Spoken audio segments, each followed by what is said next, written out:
swing. A little tight.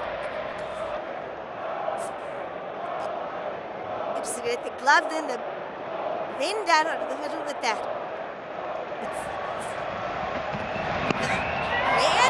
Took air out this time. Where's the base? Over the bat. Let's see what he does here. Goes forward and then pushes back. Where did it hit? Looks at the top of the handle of the bat. Surely couldn't it? He's saying.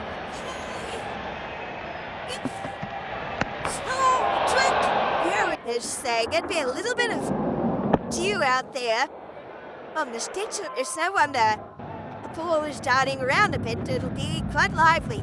Ooh.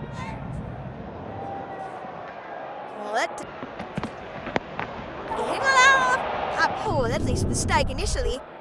It looks as if it hits the handle, flush on the end of the handle of the bat. It may have slipped up onto his...